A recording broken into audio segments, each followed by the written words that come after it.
உலகில் அனுப்பப்பட்ட இறை தூதர்களின் தலையாய பணி மக்களிடம் ஏகத்துவத்தை எடுத்துரைத்து அந்த கொள்கையை நிலைநாட்டுவதுதான்.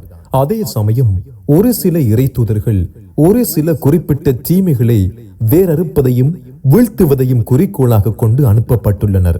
ஒரு சமுதாயத்தினர் அளவையிலும் நிறுவையிலும் மோசடி செய்து மக்களை ஏமாற்றி அவர்களது பொருளாதாரத்தை சுரண்டி கொண்டிருந்தனர். இந்த தீமைக்கு எதிராக அனுப்பப்பட்டவர்தான் நபி ஷுஐப் அலைஹிஸ்ஸலாம் அவர்கள்.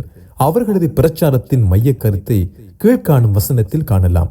மதியன் நகருக்கு அவர்களின் சகோதரர் ஷுஐபை அனுப்பினோம். என் சமுதாயமே, அல்லாஹுவை வணங்குங்கள். உங்களுக்கு அவனன்றி வணக்கத்திற்குரியவன் யாரும் இல்லை.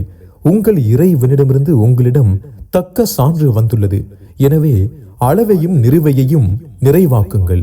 மக்களுக்கு அவர்களின் பொருட்களை குறைத்து விடாதீர்கள். பூமியில் சீர்திருத்தம் செய்யப்பட்ட பின் அதில் குழப்பம் விளைவிக்காதீர்கள். நீங்கள் நம்பிக்கை கொண்டிருந்தால் இதுவே உங்களுக்கு சிறந்தது என்று அவர் கூறினார். திருக்குர்ஆன் அத்தியாயம் 7 வசனங்கள் 85. ஏகத்துவ கொள்கையை பிரச்சாரம் செய்வதுடன் இந்த தீமைக்கு எதிராக அவர்கள் போர் தொடுத்துள்ளனர் என்பதை இந்த வசனம் தெளிவுபடுத்துகின்றது. இன்னொரு சமுதாயம் ஓரின சேர்க்கையில் முழுவதுமாக ஈடுபட்டு கொண்டிருந்தது. இந்த ஆபாசமான அருவருக்கத்தக்க தீமையை எதிர்ப்பதை முதன்மையாகவும் மையமாகவும் கொண்டு அனுப்பப்பட்டவர்தான் நபி லூத் அலைஹிஸ்ஸலாம் அவர்கள். லூத் நபி அவர்கள் இப்ராஹிம் நபியின் சமகாலத்து நபி ஆவார். தன்னன் தனியாக நின்று கொண்டு அம்மக்களிடமிருந்து இந்த மிருக செயலை எதிர்த்து போர் முழக்கமிட்டார்கள். இந்த ஈனச் செயலை, இழிவான காரியத்தை செய்யாதீர்கள் என்று திரும்ப திரும்ப அந்த மக்களிடம் அறிவுரை வழங்கினார்கள்.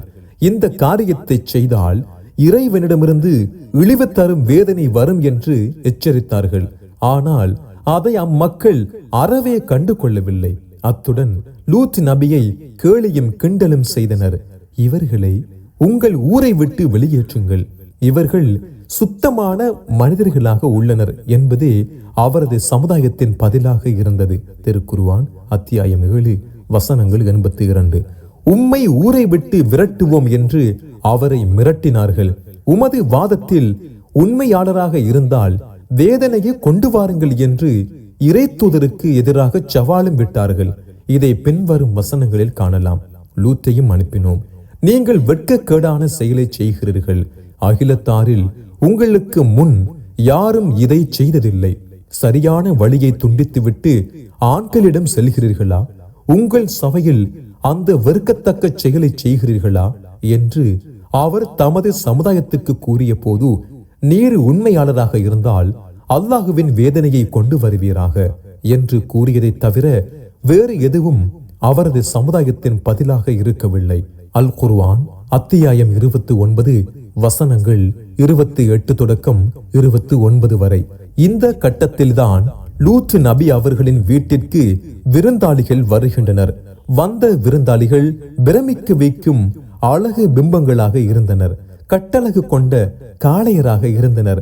வசீகரமும் வனப்பும் மிக்க வாலிப வட்டங்களாக இந்த விருந்தாளிகளை அனுபவிப்பதற்காக ஓரின சேர்க்கையாளர்கள் திரண்டு அவர்களை நோக்கி ஓடி வருகின்றனர்.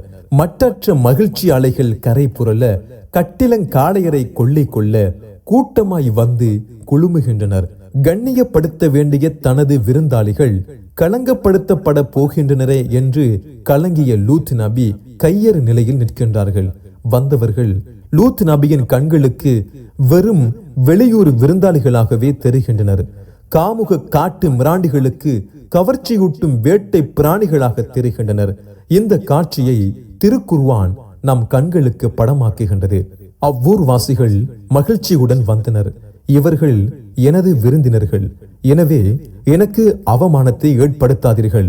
அல்லாஹுவை அஞ்சுங்கள், என்னை இழிவுபடுத்தாதீர்கள் என்று லூத் கூறினார்.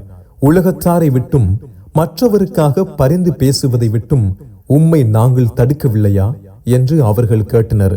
நீங்கள் ஏதும் செய்வதாக இருந்தால் இதோ எனது புதல்விகள் உள்ளனர் என்று அவர் கூறினார். உமது வாழ்நாளின் மீது சத்தியமாக அவர்கள் தமது காம போதையில் தட்டழிந்தனர். திருக்குர்ஆன் அத்தியாயம் 15 வசனங்கள் 66 தொடக்கம் 72 வரை. இதே சம்பவம் திருக்குர்ஆனில் மற்றோரிடத்திலும் இடம்பெற்றுள்ளது. நமது தூதர்கள் லூத்திடம் வந்தபோது அவர்கள் விஷயத்தில் அவர் கவலைப்பட்டார். அவர்களுக்காக மனம் வருந்தினார். இது மிகவும் கடினமான நாள் எனவும் கூறினார். அவரது சமுதாயத்தினர் அவரிடம் விரைந்து வந்தனர். இதற்கு முன் அவர்கள் தீமைகளை செய்து வந்தனர். என் சமுதாயமே, இதோ என் புதல்விகள் உள்ளனர். அவர்கள் உங்களுக்கு தூய்மையானவர்கள். அல்லாஹ்வை அஞ்சுங்கள். எனது விருந்தினர் விஷயத்தில் எனக்கு கேவலத்தை ஏற்படுத்தி விடாதீர்கள். உங்களில் நல்ல ஓர் ஆண் கூட இல்லையா என்று கேட்டார். உமது புதல்விகளிடம் எங்களுக்கு எந்த தேவையும் இல்லை என்பதை நீர் உறுதியாக அறிவீர். நாங்கள் விரும்புவதையும் நீர் அறிவீர் என்றனர். திருக்குர்ஆன் அத்தியாயம் 11 வசனங்கள் 77 தொடக்கம் 79 வரை. உங்களில் ஒருவர் கூட என்று லூத் நபி கேட்பது அந்த ஊர் எப்படி கெட்டு போயிருந்தது என்பதை மிக தெளிவாகவே விவரிக்கின்றது. இந்த கட்டத்தில் லூத் நபியின் மனித பலவீனமும் இயலாமையும் அவர்களை அறியாமல் வெளிப்படுகின்றது. அதன் உச்ச கட்டத்தில் தான் லூத் நபியின் வாயிலிருந்து இந்த வார்த்தை பிரயோகம் வருகின்றது. உங்கள் விஷயத்தில் எனக்கு சக்தி இருக்க கூடாதா அல்லது பலமான ஆதரவை நான் பெற்றிருக்க கூடாதா என்று அவர் கூறினார். ஆம், அவர்களுக்கு ஆதரவாக இந்த காட்டு மிராண்டிகளுக்கு எதிராக தோள் கொடுத்து துணை நிற்க எவரும் இல்லை. சொந்த பந்தமும் எதுவும் இல்லை. பாதிப்புக்குள்ளான பாதக வேளையில் இந்த உணர்வு அலைகளை பதிகின்றார்கள். ஆனால் உண்மையில் அவர்கள் இந்த சமயத்தில் அடைக்கலத்திற்கும் ஆதரவிற்கும் அல்லாஹுவை அழைத்திருக்க வேண்டும். இதைத்தான் நபி ஸல்லல்லாஹு அலைஹி வஸல்லம் அவர்கள் மென்மையாக உணர்த்துகின்றார்கள். நபி அவர்கள் கூறினார்கள், லூத் அவர்களை அல்லாஹ் மன்னிப்பானாக. அவர்கள் பலமான ஓர் ஆதரவாளனிடமே புகலிடம் தேடுபவர்களாயிருந்தார்கள். அறிவிப்பவர் அபூ ஹுரைரா ரலியல்லாஹு அன்ஹு அவர்கள். நூல் புகாரி, இலக்கம் 3375. இறை தூதர்களும் அவர்களது சமுதாயத்தினரும் நம்பிக்கை இழப்பின் விளிம்பிற்கு வருகின்ற போது இறை உதவி அரும்பி வரும். முடிவில் தூதர்கள் நம்பிக்கை இழந்து தாங்கள் நிராகரிக்கப்பட்டு விட்டோம் என்று எண்ணிய போது நமது உதவி அவர்களிடம் வந்தது. நாம் நாடியோர் காப்பாற்றப்பட்டனர். குற்றம் புரிந்த கூட்டத்தை விட்டும் நமது வேதனை நீக்கப்படாது. திருக்குர்ஆன் அத்தியாயம் 12 வசனங்கள் 110.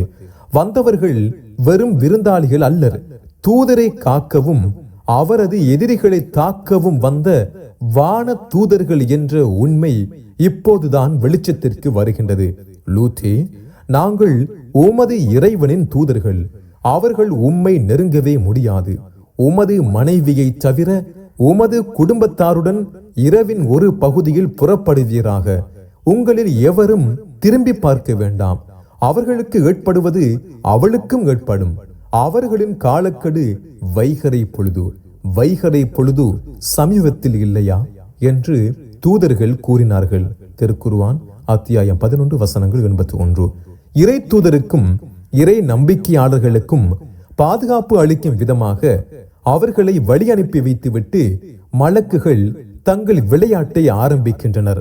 வந்த வானவர்களிடமும் தங்கள் காம வேட்டைகளையும் சேட்டைகளையும் காட்ட ஆரம்பித்தவர்களின் கண்களை அல்லாஹ் குருடாக்கினான். அவருடைய விருந்தினரை தீய காரியத்திற்கு அவர்கள் இழுத்தனர். உடனே அவர்களின் கண்களை குருடாக்கினோம். எனது வேதனையையும் எச்சரிக்கைகளையும் சுவையுங்கள் என்றோம். இது முதல் தண்டனை. இரண்டாவதாக பெரும் சப்தம், பேரிரைச்சல் அவர்களை பிடிக்கின்றது. அதிகாலை பொழுதில் அவர்களை பெரும் சப்தம் தாக்கியது. மூன்றாவதாக சூடாக்கப்பட்ட கல்மழை அவர்கள் மீது பொழிகின்றது.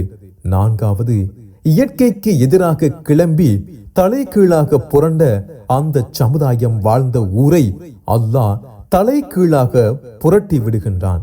அவர்கள் மீது சூடேற்றப்பட்ட கல்மழை பொழிந்து அவ்வூரின் மேற்பகுதியை கீழ்ப்பகுதியாக்கினோம். சிந்திப்போருக்கு இதில் பல சான்றுகள் உள்ளன. அவ்வூர் நீங்கள் சென்று வரும் நிலையான சாலையில்தான் உள்ளது. திருக்குர்ஆன் அத்தியாயம் 15 வசனங்கள் 74 தொடக்கம் 76 வரை. நமது கட்டளை வந்தபோது சுடப்பட்ட கற்களால் அவ்வூரின் மீது கல்மழை பொழிந்து அதன் மேற்பகுதியை கீழ்ப்பகுதியாக்கினோம். அவை உமது இறைவனிடம் அடையாளமிடப்பட்டது. அவ்வூர் அநீதி இழைத்த இவர்களுக்கு தொலைவில் இல்லை. இறுதியில் லூத் அலைஹிஸ்ஸலாம் அவர்களின் வீட்டை தவிர வேறெதையும் விட்டு வைக்காத அளவிற்கு மலக்குகள் தங்கள் ஆட்டத்தை ஆடித் தீர்த்தனர். இதுதான் ஓரின சேர்க்கைக்கு ஓர் இறைவன் கொடுத்த தண்டனையும் நிந்தனையும் ஆகும். மிஞ்சியது இறை தூதரின் வீடு மட்டும்தான். மற்ற அனைத்தும் அழித்து சின்னா பின்னமாக்கப்பட்டது. இந்த சமூகத்திற்கு அல்லாஹ் வழங்கிய தண்டனையிலிருந்து ஓரின சேர்க்கை எனும் பாவத்தின் கோரத்தையும் கொடூரத்தையும் புரிந்து கொள்ளலாம்.